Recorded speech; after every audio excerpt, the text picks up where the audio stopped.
নমস্কার বন্ধুরা, শ্রাবণী রান্নাঘরে আপনাদের সবাইকে স্বাগত জানিয়ে আমি আবারও একটা রান্নার ভিডিও নিয়ে আপনাদের সামনে চলে এসেছি। আজকের আমি আপনাদের রুটি বানিয়ে দেখাবো। আর এই রুটিটা কত অল্প উপকরণে এবং অল্প সময় একদম নরম তুলতুলে রুটি হয় সেটা আজকের আমি আপনাদের করে দেখাবো। তাহলে চলুন এই রুটিটা আমি কিভাবে বানাই সেটা আপনারা একবার দেখে নিন। রুটিটা করার জন্য প্রথমে আমি এখানে গ্যাসটা অন করে একটা কড়া বসিয়ে দিয়েছি। কড়ার মধ্যে আমি দিয়েছি বেশ কিছুটা জল। এবারে জলটাকে আমি খুব ভালোভাবে ফুটিয়ে নেব। প্রথমে একদম যেন ভালোভাবে ফুটে যায় সেটা কিন্তু লক্ষ্য রাখতে হবে।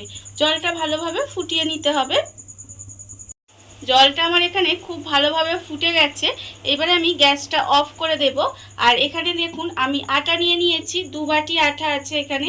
যে আটায় আপনারা সাধারণত রুটি বানান বাড়িতে সেই নর্মাল আটাই কিন্তু আমি এখানে নিয়েছি। এইবারে আটার মধ্যে দিয়ে দেব আমি এখানে আন্দাজ মতো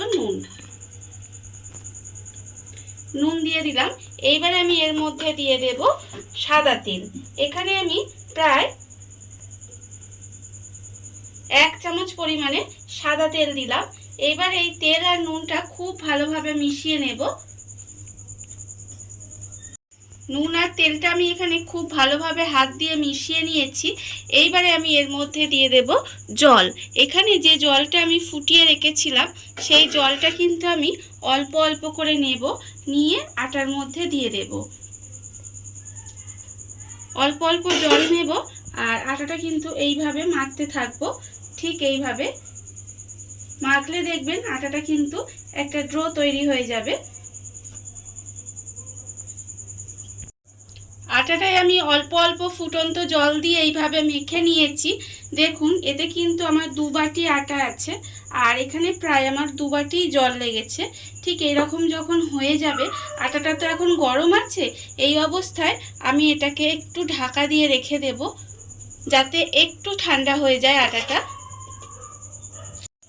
আটাটা আমার এখানে একটু ঠান্ডা হয়ে গেছে।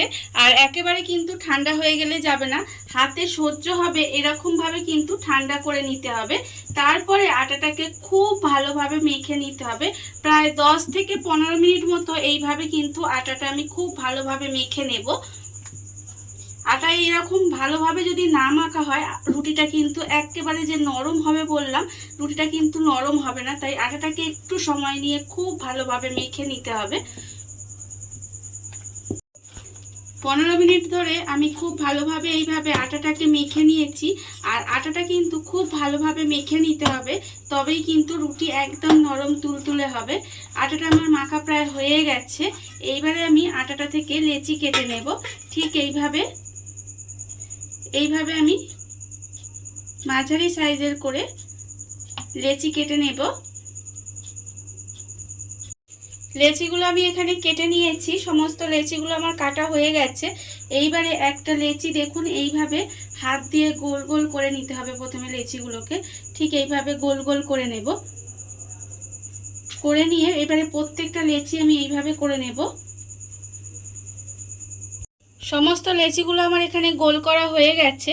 এইবারে আমি একটা লেচি এইভাবে নিয়ে নেব আর অন্যগুলো কিন্তু আমি এইভাবে ঢাকা দিয়ে রেখে দেব। আর এর মধ্যে আমি অল্প একটু আটা নেব, নিয়ে এটাকে কিন্তু আমায় বেলে নিতে হবে গোল করে। এইভাবে গোল করে বেলে নেব। আর প্রত্যেকটা রুটি কিন্তু আমি এইভাবে গোল করে আগে বেলে নেব। সমস্ত রুটিগুলো আমি এখানে বেলে নিয়েছি।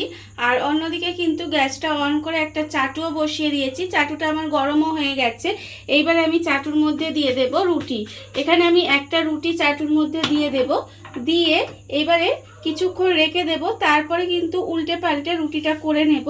দেখুন ঠিক একটা পিঠ আমার যখন হয়ে যাবে তখন কিন্তু রুটিটা আমি এইভাবে আস্তে আস্তে এইভাবে উল্টে দেব।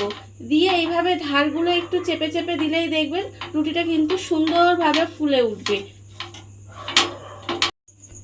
এপিঠ ওপিঠ একটু উল্টে পাল্টে এইভাবে দেখুন, দেখলেই কিন্তু কি সুন্দর রুটিগুলো সুন্দরভাবে ফুলে উঠবে।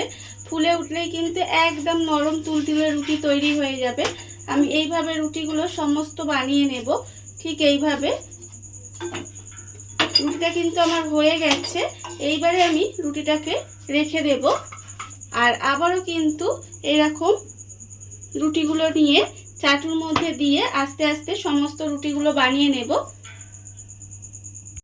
দেখুন বন্ধুরা, কত অল্প সময়, কত অল্প উপকরণে কত সুন্দর রুটি তৈরি হয়ে গেছে, আপনারা দেখতেই পেলেন।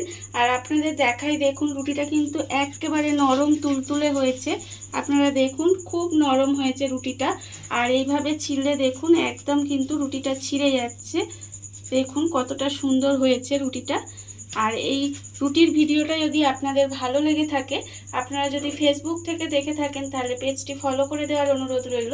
আর যদি ইউটিউব থেকে দেখে থাকেন তাহলে চ্যানেলটি সাবস্ক্রাইব করে নেওয়ার অনুরোধ রইল। ভিডিওটা আমি এখানেই শেষ করছি। আপনারা সবাই ভালো থাকবেন, সুস্থ থাকবেন। আবারও হাজির হব নতুন কোনো রান্না নিয়ে।